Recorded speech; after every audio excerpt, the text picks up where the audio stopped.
pour ne pas avoir des effets déséquilibrés.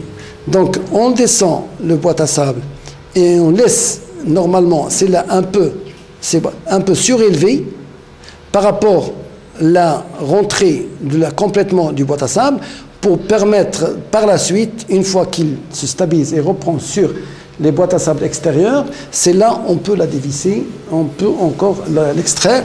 C'est ce qu'on a fait, on l'avait extrait, c'est la partie, le passage de la main aux deux autres boîtes à sable.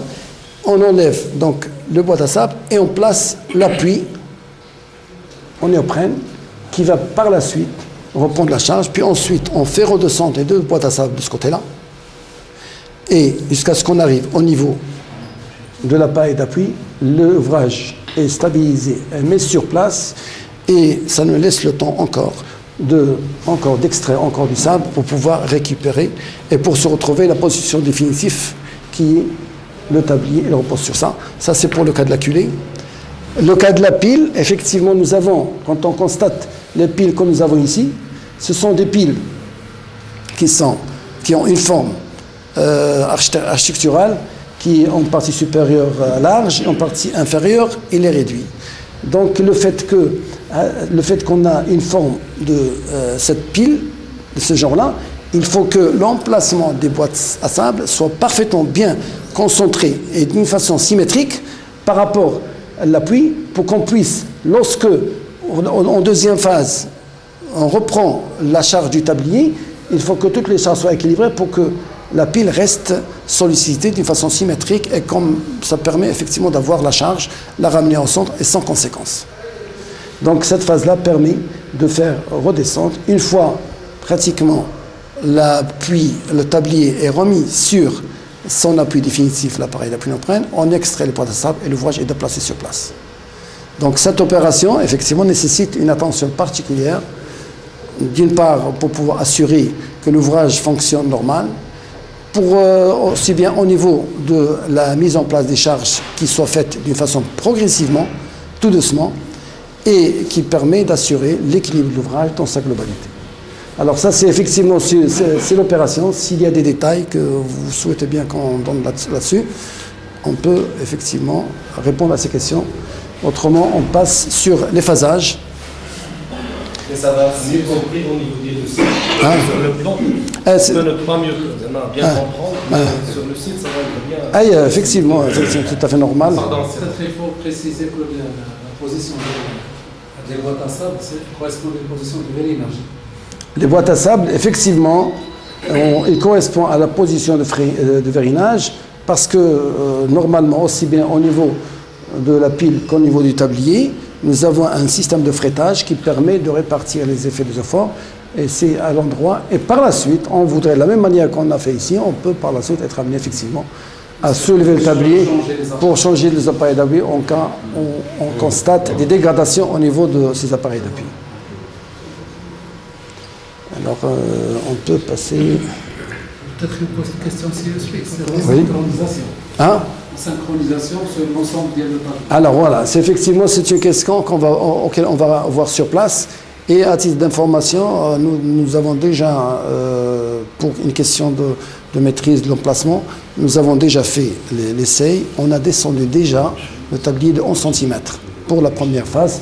Pour cette première phase, on a déjà redescendu le tablier et que ça nous a pris à peu près l'équivalent d'une journée pour 11 cm. Donc, et la portée, elle a descendu maintenant, elle est sans problème. Et tout à l'heure, on va voir la suite de l'opération, ça, pour pouvoir déjà mettre sur les deuxièmes boîtes à sable, extraire celle-là et placer les vérins. C'est à quoi on va assister tout à l'heure. Alors, on va faire enchaîner. Maintenant, l'ouvrage n'existe plus maintenant, on n'a pas encore commencé. C'est une photo. Ce sont des photos qui montrent l'ouvrage, comment ça se présente, la route, comment est-ce qu'il était auparavant, avant de placer. Ça, c'est les matériaux d'architecture de l'ouvrage existant sur lesquels on a essayé. Ça, on a commencé donc les terrassements au niveau des fondations pour les culées. Vous avez les terrassements avec lesquels la nature du sol, comment ça se présente. Donc, assurer donc, une implantation de l'ensemble des appuis. En face toujours en phase de réalisation.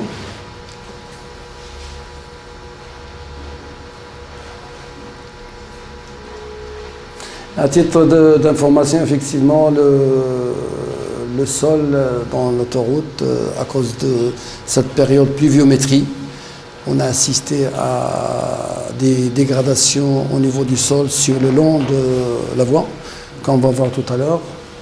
Je préfère bien vous le dire tout de suite pour qu'il n'y ait pas de remarques sur place.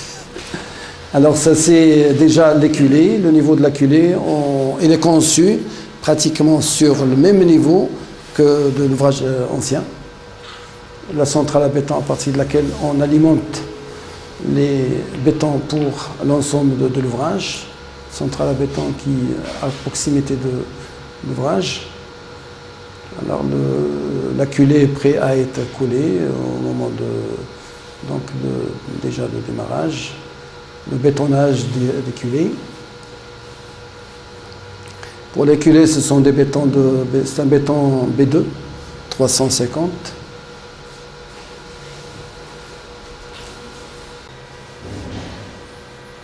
Alors au niveau effectivement nous avons déjà au niveau des piles, vous avez déjà les aciers qui sont placés. C'est compte tenu de l'ouvrage, les piles, leur forme et leur petitesse, ce sont des fûts qui sont relativement fortement armés, compte tenu du schéma architectural. Et à titre d'information, au niveau de l'étude, par rapport à aux anciens ouvrages, ces ouvrages ils sont dimensionnés au séisme et par conséquent, au niveau des aciers, c'est relativement beaucoup plus dense par rapport à ce qui était auparavant.